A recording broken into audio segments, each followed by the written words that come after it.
Hello dear student, हम continue कर रहे हैं class 9th science chemistry chapter 2 is matter around the sphere. Previous videos में हम जो थे काफ़ी कुछ डिस्कस कर चुके हैं, जो है सब्सटेंस के बारे में, सॉल्यूशन के बारे में, होमोजीनस सब्सटेंस, हेट्रोजीनस, फिर उसके बाद हमने सस्पेंशंस और कोलाइड्स, उनकी प्रॉपर्टीज़ के बारे में, फिर हम पढ़ रहे थे सेपरेशन ऑफ सब्सटेंस, जिसमें हमने प्रीवियस वीडियो में लास्ट सेपरेशन मेथड्स जो की थी क्रिस्टलाइजेशन के बारे में देखा था और फ्रैक्शनल डिस्टिलेशन के बारे में देखा था कि किस तरह से एयर को फ्रैक्शनल डिस्टिलेशन के थ्रू सेपरेट किया जाता है। अब यहाँ पर मतलब लास्ट वीडियो में हम सेपरेशन मेथड्स पूरी तरह कंप्लीट कर चुके थे। अब हम इस मेथड में इस वीडियो में पढ़ेंगे फिजिकल एंड केमिकल चेंजेस के बारे में और प्योर सब्सटेंसेस के बारे में। अभी तक जो हम देख रहे थे वो मिक्सचर के बारे में देख रहे थे, अब हम प्योर सब्सटेंस के बारे में देखेंगे। अगर आपने हमारे प्रीवियस वीडियोज़ नहीं देखे हैं तो आप हमारे चैनल ब्रजेश बागड़ी पे जाके हमारे प्रीवियस वीडियोज़ देख सकते हैं। अगर आपको हमारे वीडियोस पसंद आ रहे हैं तो हमारे चैनल को लाइक, सब्सक्राइब एवं वीडियो को शेयर करें। साथ ही साथ बेल आइकॉन प्रेस करें ताकि आपको लेटेस्ट वीडियो की अपडेट मिलती रहे। तो अब हम देखें सबसे पहले फिजिकल और केमिकल चेंज। तो सबसे पहले हम समझें फिजिकल चेंज क्या होते हैं और केमिकल चेंज क्या होते हैं। अगर ये समझना है तो हम ये समझें फिजिकल प्रॉपर्टीज़ क्या होती हैं, केमिकल प्रॉपर्टीज़ क्या होती हैं। तो देखिए, ऐसी प्रॉपर्टीज़ जो हमें जनरली दिखाई दे रही है, मतलब हमें जो है स्केल है उसकी लेंथ दिखाई दे रही है ना, वो सॉलिड है, लिक्विड है, स्टेट दिखाई दे रही है। हम उसको बॉईल करते हैं तो हमें वो टेम्परेचर दिखाई देता है, मतलब हम कर सकते हैं उसे पता कि वो टेम्परेचर कौन सा है, ठीक है। उसकी फ्लूइडिटी क्या है, डेंसिटी क्या है, हार्डनेस कैसी है, कलर कैसा है, ये सारी जो प्रॉपर्टीज़ है जिन्हें हम मेज़र कर सकते हैं वो सब क्या कहलाती हैं, फिजिकल प्रॉपर्टीज़ कहलाती हैं, ठीक है ना। अब फिजिकल प्रॉपर्टी कब होती है, जब कन्वर्जन ऑफ फिजिकल प्रॉपर्टी होता है। जब फिजिकल प्रॉपर्टीज़ में चेंज होता है तो वो फिजिकल चेंज हो जाता है। फॉर एग्जांपल मान लीजिए आपके पास एक 30 सेंटीमीटर का स्केल है तो उसकी लेंथ थी 30 सेंटीमीटर, वो उसकी फिजिकल प्रॉपर्टी हुई। अब आपने उस स्केल को बीच में से ब्रेक कर दिया तो उसकी लेंथ छोटी हो गई, हमने उसकी फिजिकल प्रॉपर्टी चेंज करी तो वो फिजिकल चेंज आया उसमें, है ना, फिजिकली जो चेंज आया, है ना। बट उसमें किसी भी तरह के उसके कंपोजिशन में और केमिकल नेचर में कोई भी चेंज नहीं होता है। जैसे फॉर एग्जांपल वाटर वेपर में कन्वर्ट होगा तब भी उसका जो कंपोजिशन रहेगा वो H2O ही रहेगा और उसकी बाकी सारी प्रॉपर्टी भी एज इट इज़ वाटर के जैसे ही रहेगी, ठीक है ना।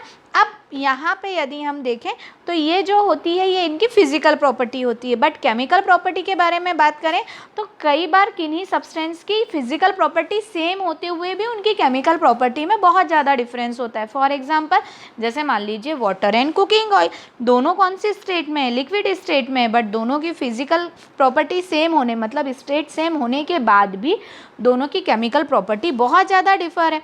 जहाँ पर ऑयल बर्न हो जाता है एयर में, वहीं पर वाटर जो है वो एक्सटिंग्विश करता है, ठीक है ना, आग बुझाता है, ठीक है। अब इसलिए इसकी जो केमिकल प्रॉपर्टीज़ हैं वो उन दोनों को अलग अलग बनाती है और ये जो है ये क्या है, केमिकल चेंज हो जाता है, ठीक है। अब केमिकल चेंज मतलब बर्निंग ऑफ ऑयल हो गया, बर्निंग ऑफ कैंडल हो गया, जो उनकी प्रॉपर्टीज़ को चेंज कर देता है, उनकी केमिकल कंपोजिशन को चेंज कर देता है। तो इस तरह के ये जो होती हैं ये केमिकल चेंज होती है और हम किसी भी केमिकल चेंज को एक केमिकल रिएक्शन के थ्रू शो कर सकते हैं।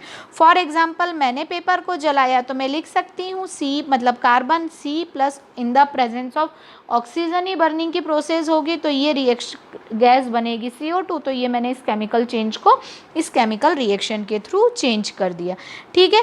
अब तो ये जो था ये किसके थ्रू था, फिजिकल एंड केमिकल चेंज था। अब यदि हम देखें तो सब्सटेंस कौन कौन से टाइप के होते हैं या प्योर सब्सटेंस कितने टाइप के होते हैं। तो on the basis of their composition, chemical composition, substance को हम या तो एलिमेंट्स बोल सकते हैं या कंपाउंड्स बोल सकते हैं। अब एलिमेंट्स क्या हैं, कंपाउंड्स क्या हैं, वो हम देखते हैं। एलिमेंट्स जो था, सबसे पहले एलिमेंट वर्ड का यूज़ जो किया था रॉबर्ट बॉयल ने इन 1661 एंड एंटोनी लॉरेंट लेवोशियर जो थे उन्होंने एस्टेब्लिश एक्सपेरिमेंटली ये बताया था कि ये एलिमेंट होते क्या हैं। उन्होंने डिफ़ाइन किया था कि basic form of matter that can not be broken down into simpler substance. किसी भी मैटर का वो सिंपलर फॉर्म जिसे हम और ज़्यादा सिंपल नहीं कर सकते हैं, है ना। किसी भी केमिकल रिएक्शन के थ्रू हम और ज़्यादा सिंपल नहीं कर सकते हैं किसी भी मैटर का वो सिंपल फॉर्म, वो क्या कहलाता है, एलिमेंट कहलाते हैं। एलिमेंट को जनरली 3 ग्रुप में डिवाइड किया गया है, metals, non metals and metalloids. Metals जो होते हैं जनरली कुछ प्रॉपर्टीज़ हम देख रहे हैं मेटल की, ये क्या होते हैं, दे व लश्यर, लश्यर मतलब शाइन, जितनी भी मेटल है उनमें आपको शाइन देखने को मिलेगी, जैसे गोल्ड है, सिल्वर है, चमकदार होते हैं ये। फिर अब इनमें जो होते हैं कलर होते हैं, मेटल्स में जनरली सिल्वर, गोल्डर, ऐसे गोल्डिश ये इससे कलर दिखाई देते हैं। फिर ये हीट एंड इलेक्ट्रिसिटी को कंडक्ट करते हैं। जो सिल्वर है it is the best conductor of heat and electricity. उसके बाद कॉपर है, कॉस्टली होने के कारण हमारे घरों की इलेक्ट्रिसिटी लाइन में जो है हम सिल्वर का यूज़ नहीं करते हैं, किसका यूज़ करते हैं, कॉपर का यूज़ करते हैं। तो जितने भी मेटल्स हैं they are the good conductor of heat and electricity. फिर दे आर डक्टाइल, डक्टाइल मतलब होता है drawn in wires, drawn in wires मतलब हम इनके थिन वायर का फॉर्मेशन कर सकते हैं। आपने देखा होगा अलग अलग इनके थिन वायर आते हैं, हम जो कॉपर वायर रहता है वो भी कितना थिन होता है जो इलेक्ट्रिसिटी में यूज़ होता है। उसके बाद सिल्वर वायर आता है, गोल्ड वायर आता है ना। इन्हीं तो ये डक्टिलिटी के कारण ही क्या होता है, ductility and malleability and shine, ये 3 कैरेक्टर के कारण ही गोल्ड एंड सिल्वर का जो यूज़ है वो ज्वेलरी मेकिंग में किया जाता है ना। तो ये जो डक्टिलिटी का कैरेक्टर है ये मेटल्स में होता है। फिर उसके बाद हम देखें मेलिएबिलिटी, मेलिएबिलिटी मतलब कन्वर्टेड इनटू थिन शीट्स, हम मेटल्स को थिन शीट में बाय द हैमरिंग करके हम इनको थिन शीट्स में कन्वर्ट कर सकते हैं। आपने एल्यूमिनियम फॉइल देखा होगा, सिल्वर फॉइल आती है, गोल्ड फॉइल आती है, एल्यूमिनियम फॉइल फूड रैपिंग के काम आती है, सिल्वर फॉइल जो होती है वो डिफरेंट तरह के जितने भी स्वीट्स होते हैं उनके ऊपर यूज़ की जाती है। तो ये जो है ये इनका मेलिएबिलिटी कैरेक्टर होता है। जो आयरन की शीट्स रहती हैं वो घरों में कवर करने के काम आती हैं, तो ये सब जो किसके कारण हो पाता है, मेलिएबल कैरेक्टर रहता है। फिर उसके बाद दे आर सोनोरस, सोनोरस मतलब मेकिंग अ रिंगिंग साउंड। आपने देखा होगा बेल वगैरह में जो यूज़ होती है वो मेटल यूज़ होती है, क्योंकि मेटल में रिंगिंग साउंड होता है, नॉन मेटल में वो साउंड नहीं होता है ना। मेटल में रिंगिंग साउंड होता है। तो these are all about the characters of the metals. अब इसी के जस्ट अपोजिट यदि हम बात करें तो नॉन मेटल्स के कैरेक्टर जो होंगे वो अपोजिट हो जाएंगे, ठीक है।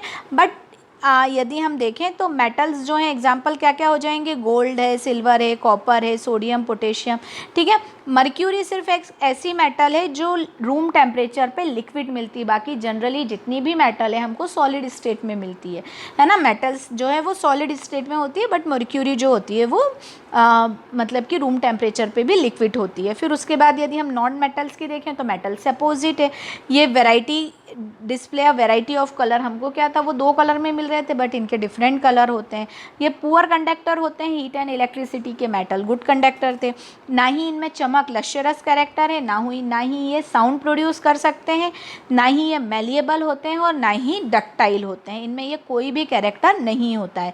फिर यदि हम नॉन मेटल्स के एग्जाम्पल देखें तो ऑल दी गैसेस, जितनी भी गैसेस हैं they are the example of जो है नॉन मेटल्स। उसके बाद मेटल्स जो हैं जनरली सॉलिड स्टेट में थी, सिर्फ हम मर्क्यूरी को बात करें उसको छोड़ के, बाकी जो नॉन मेटल्स हैं वो तीनों ही स्टेट में मिलती है, सॉलिड, लिक्विड, गैस। सॉलिड में आप एग्जांपल ले लो कार्बन है, कार्बन का जो डायमंड और ग्रेफाइट है दोनों ही सॉलिड स्टेट में है।